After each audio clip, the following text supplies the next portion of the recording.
Welcome to Riot Rumble, live from the Media Hub on riotradio.ca. I'm your host, Justin. With me, as always, is my co-host, Dan. We got a lot to talk about today, Dan. Yeah, we're a little bit behind. It's Thursday, but better late than never, so... I know, eh? A lot of shows to unpack. So we'll actually go back to last week's Friday Night Smackdown. Now, we're going to bring this up because... You were there! Yours truly was actually there. Oh my god. It was actually amazing. Yep. It was really cool because it has been in Toronto for a bit for a PLE weekend, Okay. and I got a chance to take my brothers. So it was amazing. They've never been to wrestling before. Okay. I picked up this nice Cody Rhodes shirt, Toronto Maple Leafs. I was going to get Dan one, of course, but I know you're not a huge Leafs guy, unfortunately. So I thought, you know what, let me pass up on that. Now, you've been to some live wrestling events before. Have you been to a WWE event before? Yeah, so Okay. I went to WWE NXT, Yep. if that counts. Okay. And then Yep. back in 2009, I actually went to Raw. So Awesome. a long time ago. So yeah. now you've done them all. Yeah, Sweet. so really happy to go. And How it was was so, it? it was so cool just like seeing the current product in person. Yep. It just feels different. The Awesome. production team feels different. The actual stage setup was different. And like my brothers, they just had the best time of their lives. So honestly, it was just overall such a great show that I guess kind of led into Money in the Bank. Yep. Opened up with all the stars, so I saw Drew McIntyre, Jey Uso, LA Knight, and Very more, cool. and it was really good. So I thought for me to like experience, I guess, a Smackdown before a PLE was like 10 out of 10, honestly. Awesome. So What was your highlight of the event? oh man, Jey Uso's entrance to start was really cool. Yep. That whole promo. But the very end of SmackDown, though, we had Team DIY beating Yep. A-Town Down Under, and they won the tag team championships. champs. Amazing. And then you saw like the fireworks come down and stuff in the pyro, so that was pretty cool too. Awesome. So overall, just a great night, and I'm just really happy I got a chance to go. Very cool. But I guess this kind of teases in Yeah. though to Money in the Bank. PLE times, Money in From the Bank Toronto. from Toronto. Oh man, what a pay-per-view this was. Yeah. A lot of controversy, a lot of like fan reaction that we could get into, but we're going to start off with I guess the title match. We do have the men's Money in the Bank ladder match to discuss. Yep. And what a match this was. I think this photo alone right here kind of sums up the Crazy. match. Both ladder matches, like crazy stuff they did with them. Like this ladder, look at the bend there. Like they took a beating. Yeah. Even just Drew McIntyre walking on the ladder, the thing was bending. But I think leading into this, do you remember who we picked? Did we pick Jey Uso to win? I think we did. I think we did. We locked too. it in. I think, with the Yeet in the Bank, the Money in the Yeet, I think we thought Jey Uso, but Yeah. what a match. This photo of Chad Gable's crazy as he was hanging up there for a while, and then I love that you see Homelander in the background as well. But yeah, there's Jay in the corner. I couldn't believe he didn't hurt himself. Like he fell know. flat on his face and bounced off the ring. And as we know, the ring doesn't really have bounce, so that it makes loud sounds. And I'm surprised he didn't get hurt here, but man, props to him. Yeah, I was Also,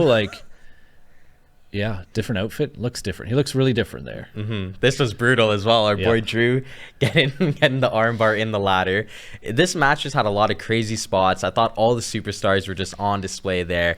And you know what? It ended off maybe not what we wanted, but I think we're happy with this result. Yeah, shocking ending. Drew McIntyre with the victory, and part one of his prophecy. Yep. Where he said he was going to win and then he was going to cash it in, came true. So Yep. Drew McIntyre is our 2024 Mr. Vought Money in the Bank, as Yep. the boys were the official sponsor of this match. So Vought International does have their logo there on the briefcase. But this was a brutal match. Like Yeah. I was getting like 2000s vibes the way they were going at it, going through. Drew McIntyre, he was going, people going through the ladders, spots were going crazy. And I think that for what a PLE should be, I think this was the perfect start to the night. Absolutely. Next up, we had Sami Zayn defending his belt again against Braun Breaker. Oh man, this is the most bittersweet match of the night. But Braun Breaker, man, this guy is just. What do you think of this outfit? So this is a retro Nike design. You can't see it here, but on the left leg, he's got the Nike check mark. But that color design is like a 90s design, like from when I was a kid. So as soon as he awesome. came out, I was like, wow, Damn, look at yeah. this guy. I would not have picked that up, but that's awesome. Yeah. I think Braun Breaker is a wrestler that he has star written all over Yep. him. But he was fighting Sami Zayn in Canada, the plot armor for Sami Zayn. Oh man, he was pulling out all the stops. He was doing some moves. He was jumping over the ropes, and he was on full display in his home country there.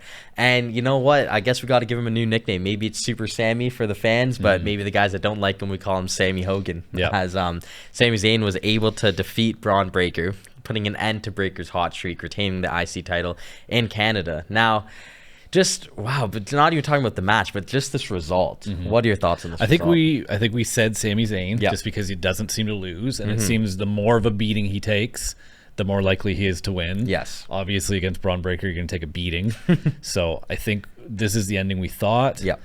Is it the ending we wanted? I don't know. I think you said you want Sammy to have a little bit of a title run, but Yeah. I'd really like to see Braun Breaker winning some of these matches. But I'm with you for sure. I think in terms of the actual match, just tracking back to that, I thought it was a good match. It was solid. Both guys gave it. Like I said, Sammy's put on some good moves. Yeah. But I just hate the finish. You know, Braun Breaker took one haluva kick. I thought after all these, like, the months of build-up of him sending people to the hospital, winning handicap matches, he would have had to take more. Yeah. But the one thing that Michael Cole mentioned that I think a lot of people, they already know, but Gunther's only ever lost 3 times in the WWE, and it's been to Ilya Dragunov and then both Sami Zayn and Braun Breaker. Wow. So that's a pretty interesting stat there. I like you said as well, I am big on wanting Sami to have a long title run just because of how historic Gunther's was, but not at the expense of Braun Breaker. You know, like, you could have easily made this match like a double disqualification finish, and Braun Breaker's like hype is still there.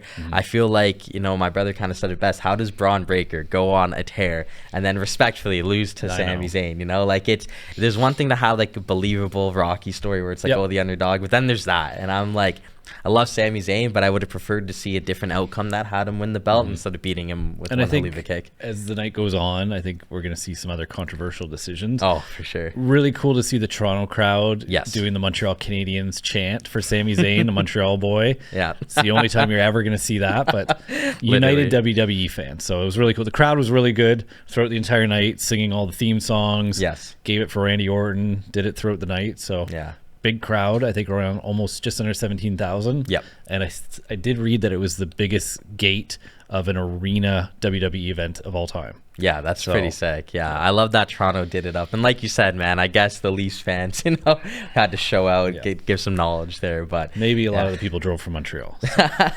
Amen to that. But moving on next, we did have the, oh man, this is, I guess, where the controversy starts. So this is when the controversy starts. So we had the World Heavyweight Championship belt between Damian Priest and Seth Rollins. They had a gentleman's agreement. If Seth won, he was the champ. If Seth lost, he wasn't going to fight him again. But what happened early on? Yeah, so early on in the match, it appeared that Seth Rollins hit a Liger bomb that led to a 1-2-3 as Damian Priest did not kick out. This photo you see, like, he did not. And not even like a 1-2-3, like 1-2-3, like they could have maybe 4-5, like. Yeah, it was wild. Just keeping this photo up, like, you clearly see Seth Rollins in shock there, and the referee had to play it off, and you see the crowd in the back just standing on their feet. They're like, what just happened? Yeah. And this is like not what you want to see. There was a lot of rumors online whether or not this was Damian Priest legitimately got knocked out. Did the production team forget to do something, which we'll allude to momentarily? But this alone, man, championship match, PLE, it's just not what you want to see, unfortunately. No, and definitely not for Seth after he's been out since WrestleMania. Makes his comeback a few weeks ago. The crowd's all hyped for him.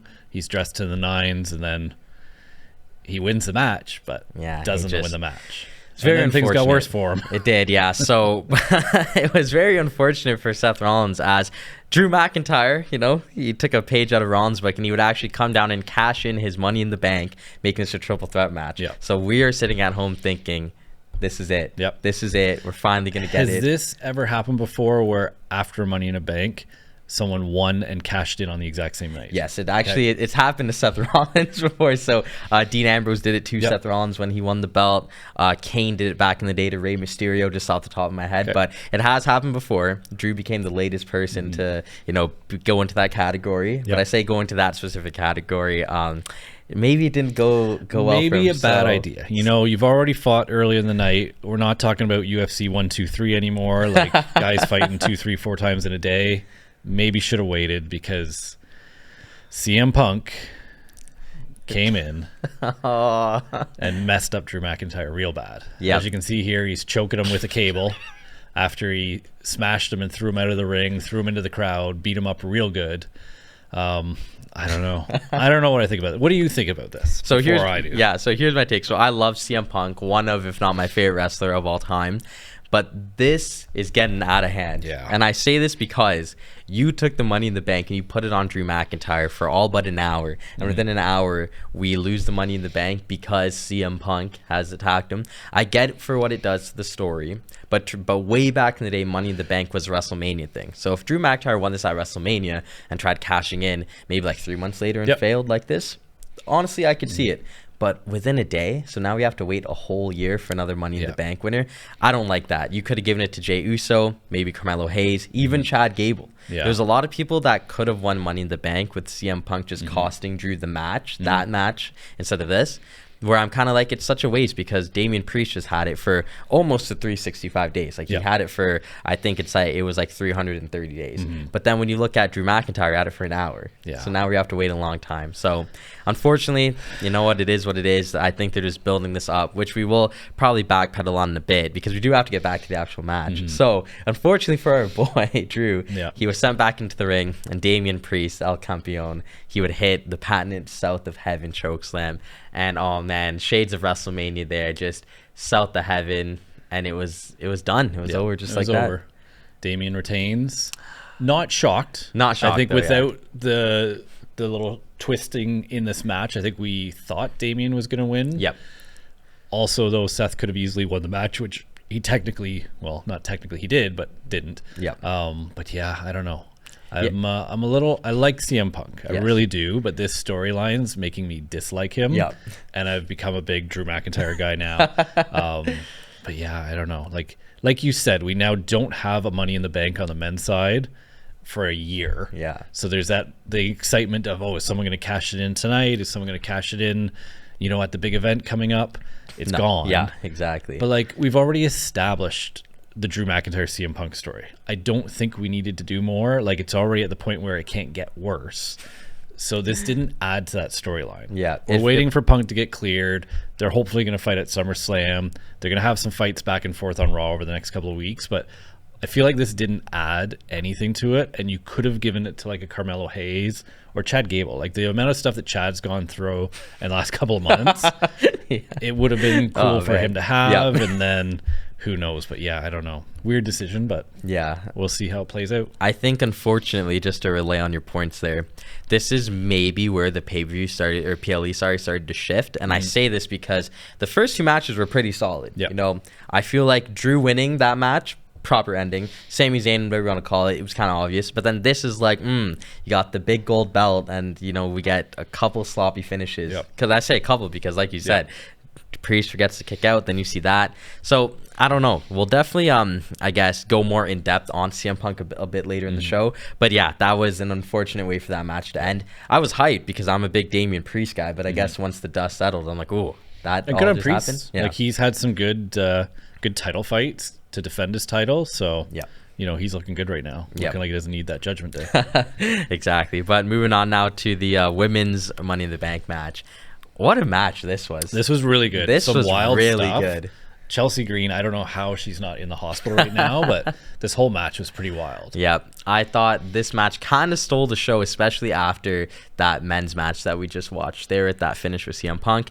Now, on paper, I was like, okay, you know what? I don't really have a lot of expectations, and I think that's why I love this. There was a lot of rough spots. We saw a lot of ladder action. I know Tiffy jumped from the top ropes to the outside and hit some moves there. Naomi was fantastic as always, and I thought for what this was going to bring for the women's division, considering just tracking back to the last PLE, knowing that Nia Jax is next in line for a title shot, it's like, oh no, this was like a legit competition as well. I think in comparison to the men's, it was probably a bit rougher, honestly. Absolutely. Like, and just the acrobatic stuff was pretty wild. Like when Chelsea Green got knocked out of the ring, crazy. Like, I don't even know. Like, she fell out of the ring onto a table, broke the table, went through, somehow survived. It was wild. But I think going into this, I think we did say it was Tiffy time. And like, how did this end up? It was indeed Tiffy time. Finally, she wins something. And I think this was the obvious but the right play. And I'm very happy for her. I think she's probably, at least on the women's side, probably the hottest superstar right now. A lot of people just want her to be champ, let alone Money in the Bank. So I think this was great. She had such a great match. And like, shout out to all the women in this match too, because it was amazing. But yeah, this was by far the right decision for me. And you know what? Fingers crossed, she beats Bailey. Yeah. But we're in a bit of a pickle now because Nia Jax, like I mentioned, is next in line. Yep. And Nia Jax and Tiffany Stratton are like best friends, like on and off the show. So what happens there? Maybe that's a conflict. I don't know. But yeah, I am very happy though that it was Tiffy time. So Nia's gets her chance at SummerSlam? Yes. Okay. So maybe, who knows, does Tiffy cash in on Maybe Nia she'll Jax? cash in at the end of the night. Yeah, it could be interesting. Drama. I know we'll definitely spin back to it, but there is also Liv Morgan's title as well. Maybe does Tiffy pull a fast one on us and go for that? We'll find out later we'll about the put a story pin in that update, one. but I'd stay out of that storyline. Yeah, for sure. And now, oh man, the unfortunate main event So our of main the event? evening Yeah. of this PLE. We had the new Bloodline taking on the American Nightmare, Cody Rhodes, and RKO, Randy Orton and Kevin Owens. And what was our prediction with this one? Do you remember? Oh man, I don't remember off the top of my head. You can never bet on this new Bloodline. So I feel like we'd bet against the Bloodline. Yeah. And that may have not been the best decision. Well, to the match itself, it was really good, to be honest. Match, yeah. I thought, especially these two right there, Tama Tonga and Kevin Owens, they're just so rough. Let me just say before we get into this, I am glad that Tama Tonga was in this match, and I think we had said that too. Yep. And not Tonga Low, and we'll find out in a little bit why. But Tama Tonga, we've really been pumping his tires. The whole team has been. He's unbelievable. Yeah. And there's a reason why he was in this match. So. Yes, he was very good. And another superstar too that we got to big up is obviously Jacob Fatu, making his in-ring WWE debut. And wow, what a performance it was from Jacob. You know, taking it to Randy Orton there with the Samoan drop. And this guy's just been on the wrestling radar for years now. Are you finally happy to see him in the WWE squared circle? So when he got kicked in the face in his first appearance and literally like it juiced him up and he got even crazier, I was like, what's next? And he got RKO'd. And he just got right back up. Yeah. And Randy Orton was on the ground getting ready to finish him off. And he was like, this guy's going to beat me up. Yeah. So it was insane. He's good. I'm really impressed with him. I think him besides Solo makes Solo look even worse. But yeah, I think that with Jacob Fatu, because he's been such a hot property in pro wrestling, it's cool to see someone like that finally come to the WWE, because I think if he was in, let's say, an AEW, I don't think he'd be as good. Nope. I think he's fully going to be utilized properly in this storyline. Maybe not properly on screen, because like you said, he is next to Solo, but in that ring, this guy is he's just a monster. Yeah. And it's like, it's cool to see a match that has the number one contender in Solo, the champion in Cody Rhodes, a veteran like Randy Orton, Kevin Owens in Canada. Yeah. But then we're talking about Jacob Fatu, someone making their debut. It's probably the star of the show, to be honest. Yep. Amazing performance from him. And I thought it was really cool too when it was looking like Team Cody was going to finish off Solo. They kind of had him in a triple powerbomb position, but then Jacob comes flying out of nowhere. It's like, this guy just does things where I'm like, this guy is an animal. He's too good. Yeah. Oh, here we go. Yeah, here it is. It's like, look at everyone's reaction. And it's funny because just a few weeks ago, we're talking about how wild Tama Tonga is, how he's like unhinged and like uncontrollable, and like you're worried about what he's going to do because he's such an aggressive wrestler. And now Tama Tonga looks tame next to Jacob Fatu. Like, this guy he's out of his mind. He's crazy. Yeah, he's something. I know I said this before, but like, I ain't ever seen a Samoan with dreads before. That's kind of how I knew this guy was gonna be something. So could you imagine Roman Reigns with Tama Tonga and Jacob Fatu? Oh man, that would be like unbelievable. That would be insane. Maybe that's something to look forward to. I know, hopefully. Now to the back end of this match, unfortunately, it just didn't go our way, did it? So the latter half, Cody Rhodes, the American Nightmare, was able to hit a crossroads. And we're thinking this is going to be it. But no, that aforementioned Jacob Fatu would come in and they would just lay waste to Cody.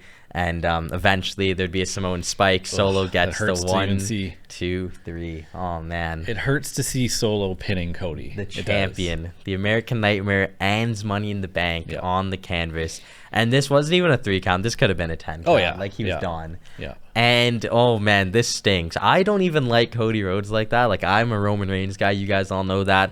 But I'm repping the American Nightmare today. I got his pop on the desk. And, wow, this one stings. I couldn't believe it. I was actually in literal shock when this happened. As a Roman Reigns guy, how do you feel looking at Solo there with the necklace on? This is just it's wow. That's my reaction. I don't have any words to fathom.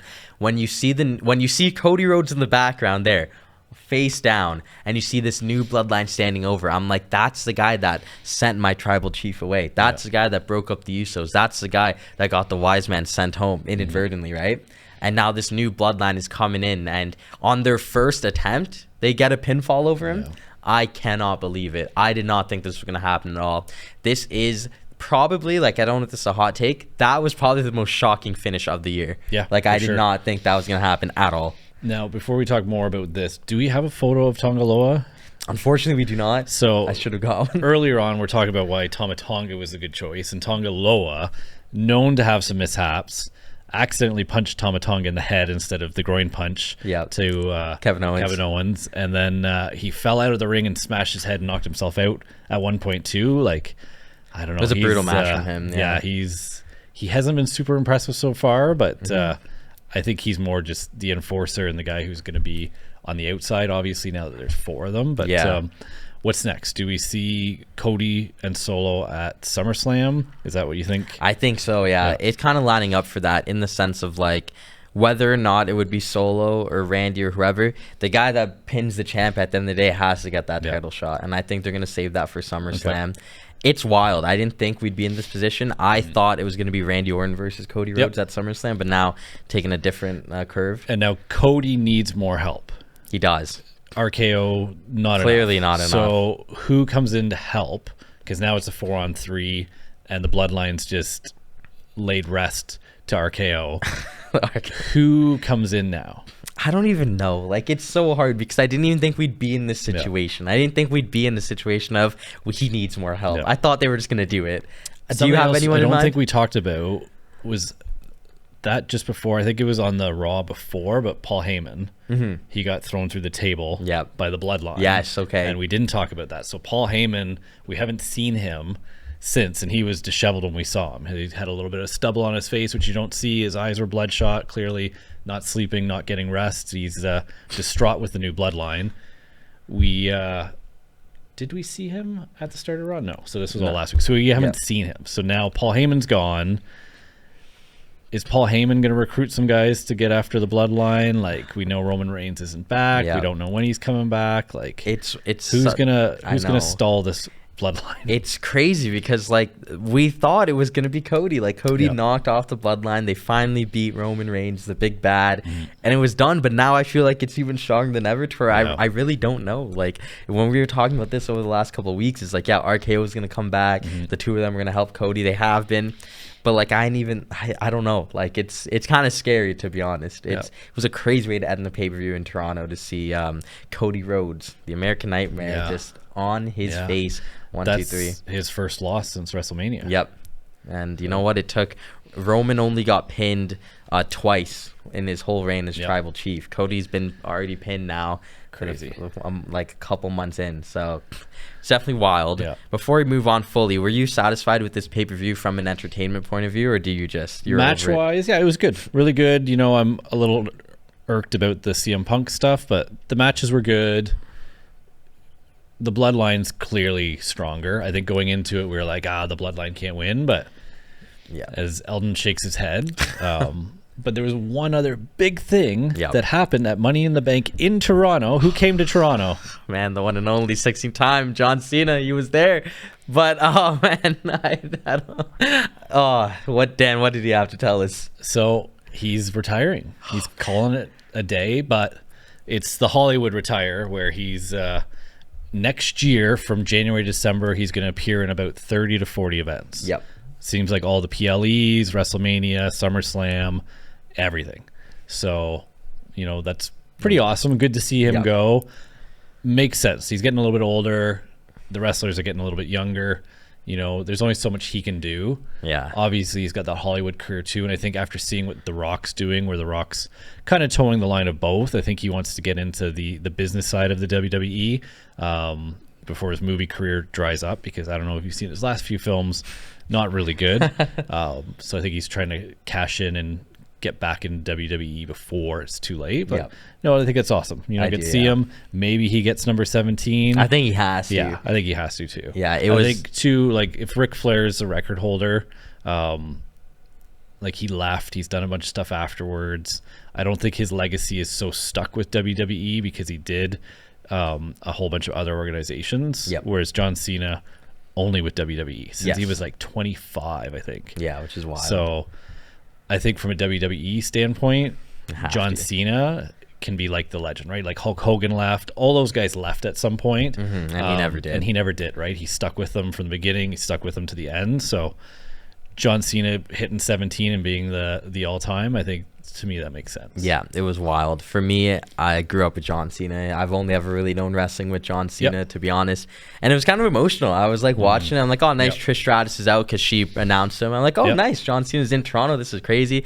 And he just goes, yeah, like, I just want to announce like my official retirement from the WWE. I was like, whoa, like, when did that happen? Do it in Toronto as well? That's Very historic. Cool. Yeah, really cool. So it is pretty sad. All this quick pitch unit right now. I think his final match has to be against Randy Orton, and I think it has to be for that title. Yeah, I'd like to see him fight CM Punk. I think after we did some research, it seems like a large number of his big matches were against CM Punk. So I'd like to see something with him and CM Punk. Yep. And then I think you're right, Randy Orton. Randy Orton, I think's been a little bit on the outside. I don't know when he gets a chance for another title match, but I think getting to have the final match against John Cena is probably bigger than any other title right now. Yeah, so I'm with you on that.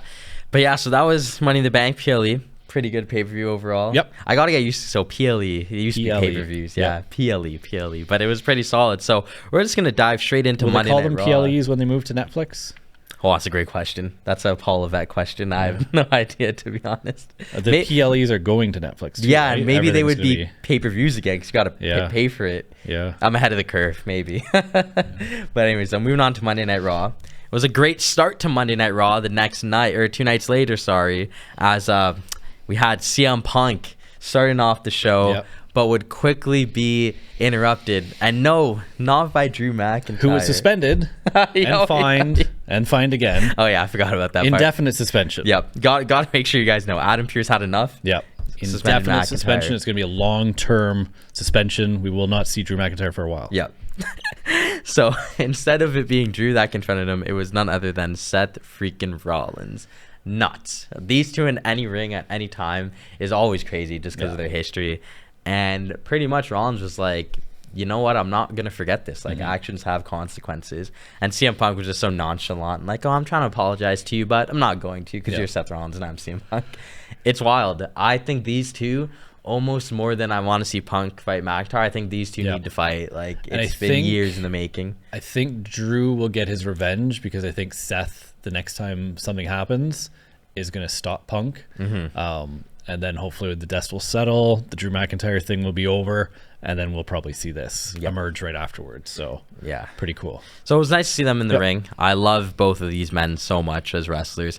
But, like, it's kind of like, you know, Seth Rollins said this before. CM Punk left and Seth Rollins stepped up. And then when CM Punk was gone for a decade, it was Seth Rollins carrying the company. So he's obviously bitter that he thinks he could just come back. So those two, always something to talk about for sure. And I had this marked as something to talk about later on, but since we're talking about Seth, I might as well just bring this up now. So very cool on the show as well. Backstage, we saw Damian Priest and Seth having a conversation, and Damian Priest, you know, actually said, you know, our gentleman's agreement, it's off. You know, we can fight again. So after SummerSlam, if you want another crack at the title, we will, which was really cool because as much as that match happened, it wasn't the way it was supposed to happen. Exactly. And I'd like to see Priest versus Seth Rollins without the interference and without the cash in of the Money in the Bank. Yeah, so I'm with you on really that. Cool. Seth will get a title shot if Priest beats Gunther. Yeah, which is gonna that'll be a match. But I'm glad you brought that up because just to rely on that, I think that's why I love Priest as champion because you don't really see that. He has such a unique one-of-one title run as a heel in a faction. You don't really see them publicly go, no, I don't want you guys, I don't need you guys. Seth Rollins, you're in my respect. It's like he's such like a one-of-one type of champion, and like that alone just really adds to that. So I was really happy with that. Moving on now to the next match, we did have two of our favorites actually. We had Jey Uso taking on Chad Gable.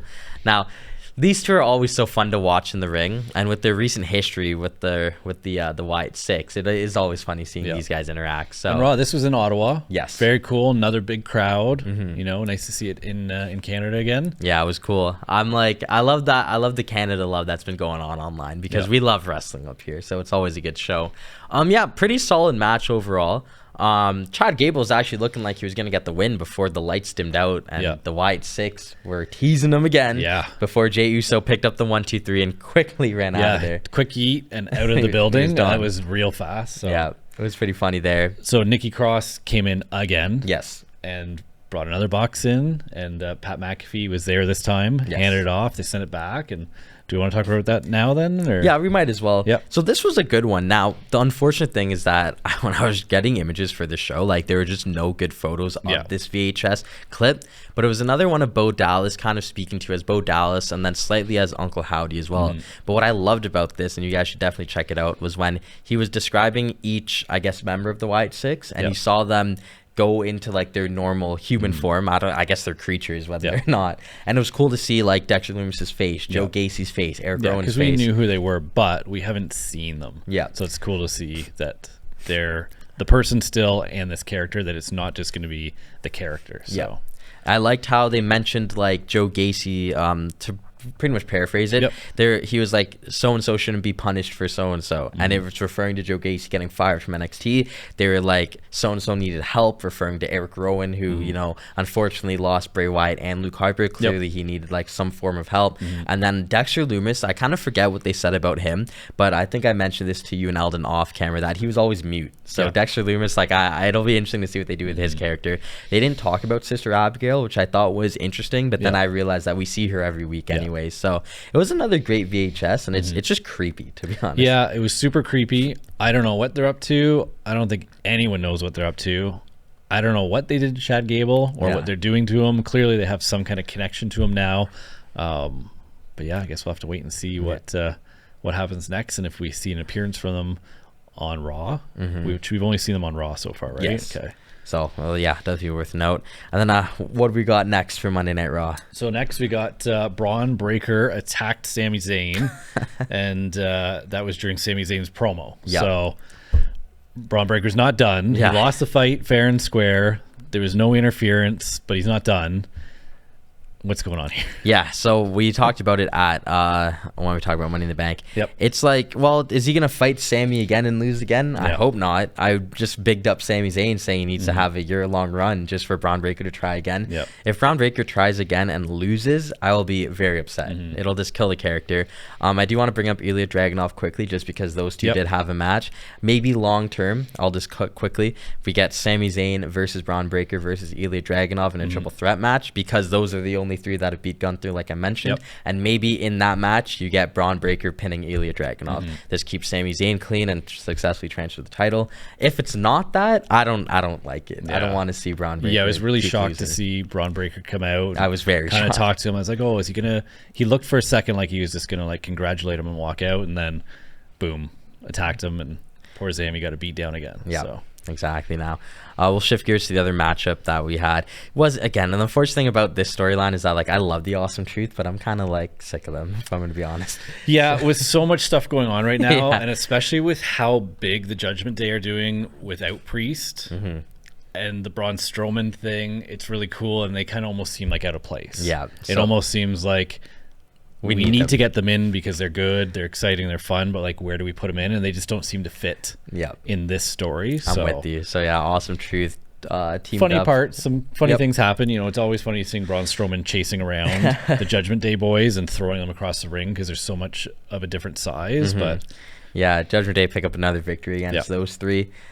Nothing really to write home about, and I only say this because, like you said, the Judgment Day are just doing so much to where I kind of just want to jump in now to the main event, if you will. Yeah, so we can talk more about the Judgment Day. Yes. So this was massive. We had, I can't believe I'm saying this, but we had Dominic Mysterio and Liv Morgan teaming up to take on Zelina Vega and Rey Mysterio. Now, this was the main event of the night, and we had, after many weeks and weeks of teases, these two finally come together. The father-son go at it once again, and this match was really good. I enjoyed it. I think anytime Rey Mysterio fights, we always talk about like how awesome he is and how consistent he is. I don't know. I saw a funny meme the other day, and it said the year's 2034, and Roman Reigns is retired, and Cody Rhodes is retired, and Rey Mysterio's fighting tonight. And it seems legit. Like it seems like he's gonna fight forever. So he was really good fight. So good in this match. It was nice to see Dom fight. Yes, because we haven't seen him actually fight in a while. Yeah, and fighting his dad is pretty cool. I hope at some point down the road they flip this storyline, and I'd love to see the two of them together. Yeah, exactly. Maybe like the last year, if Ray like announces it's going to be my final year, I'd love to see the two of them back together. But yeah, no, it was a really good fight, lots of action, high flying. Yeah. And then when it looked like Ray was going to have the win, Liv Morgan interfered. Yes. And who got the win? Yeah, so Dirty Dom finally pins his dad. Yep. He finally does it. The burden has been lifted. And not only did he pin his dad, he seemed to pin Liv Morgan. Yeah, we'll come here after the match. Big celebrations there. Kind of conned the act, if you will. And then someone's music hit. Dan, what happened there? Eldon's favorite, Rhea Ripley, made a return. Yes, the demon in your dreams is back. Mommy's back. Oh my god, I was so happy. I watched this whole episode of Raw just praying that this would be the end, and it was. Yeah, I think there was a feeling that it was going to happen. You know, she's been gone for a while. Liv looked terrified. Yeah, she and ran out of the stadium. She went into the crowd and through the back tunnel and out of there. I'm not sure if Rhea cares at all right now about Liv, or it's just her focus is going to be on Dom. Yeah, and figuring out what's going on in the Judgment Day, because there is just so much stuff. We got new members. We've got Liv Morgan. It almost seems like she's a member because she's hanging out with the other guys in the clubhouse and stuff. Damien kind of cared, but then now he doesn't seem to care, and it's like, what is going on? We got 2 championship titles in the clubhouse right now. Technically 3 if Liv's in there. Morgan, so it's been wild. Really weird. I think Priest has been doing his best to hold it down, but Rhea Ripley's going to get everyone in line. I just cannot wait for Monday Night Raw just for Rhea Ripley. I hope they start. I hope she starts off the show. And it was wild. A great ending. Ottawa got it good because, you know what, that's a huge return. And what a moment. Finally, we get Rhea Ripley back. Dominic was just You almost panting. forget, because of all the stuff that's happened since she's been gone, you almost forget that she got hurt by Liv Morgan, and that's why she was gone. And now all that doesn't seem to matter because of the stuff that she's been doing with Dirty Dom. So I don't know how short her memory is, but yeah, it's going to be interesting to see what happens on Monday. It's going to be wild. I think this probably sets up Liv versus Rhea at SummerSlam. In terms of what happens on that card or in that match, that'll be for a later episode, I'd say, when we get closer. But I think that's the match to make. And is that going to be a Dirty Dom custody Custody of Dominic ladder match? Run it back. I'm with you on that. I'm with you on that for sure. Awesome. But yeah, so I think that brings us to the end. Well, we know it doesn't. We do have one thing to address, though. We do have Bo Dallas making his on-screen return. Yes. Did get a photo of that. Look at him lurking. Video. Yeah. So he, Adam Pearce was talking to. Who's he talking to? Was it CM Punk? Chad Gable. Chad Gable. Yep. And Chad Gable left, and Adam Pearce went to go in his office, and whoosh. Yes. Doesn't he look like his brother? So much like his brother. And I don't know if that was intentional or just because he's getting a little bit older, but saw a lot of comments online that people are like, man, he looks like his brother. I don't know if that's accidental, intentional. Either way, terrifying. Wild. So, I wanted to say this at the end quickly because my prediction, I think we'll get on-screen Bo Dallas cutting a promo next week on Raw. I think it'd be nice to see them in person. The videos have been cool. It kind of explains a little bit what's going on, but definitely we need to see some people in person, and we want to know more about what's happening. Exactly. What are they doing with Chad Gable? Who's next? Are they going to fight? Are they just here to mess people up outside of the ring? Be interesting. Yeah, it's going to be wild. So next Raw, we're hoping for Bo Dallas and Rhea Ripley. So it'll be good for sure. Do we have any big matches coming up for SmackDown that we know of? Nothing yet. And funny why I stressed about Drew McIntyre being suspended indefinitely. It seems like he's unsuspended, and they've already announced that he's going to be making an appearance on Raw. So he got a week off. Got suspended, fined, indefinitely, unsuspended, and he's coming back. So we may see McIntyre and CM Punk on Raw. And maybe we get Paul Heyman back. Oh, yeah. Hopefully. So Raw's going to be good. We definitely have a lot to talk about for next week on that Raw for sure. But for today, that is all we have. Thank you, Dan, as always, for being with me on the show. Thank you guys for watching. Thank you guys, all the support throughout. And be sure to check us out. Aldean's like, thank you. Like, come on, man. But yeah, thank you to all the boys that watch the show. Really appreciate that. And don't forget, you could follow us on our personal Instagram at Riot_Rumble and follow us at DCSA Media Hub and on YouTube. My name is Justin. This is Dan. And thank you guys so much for watching Riot Rumble.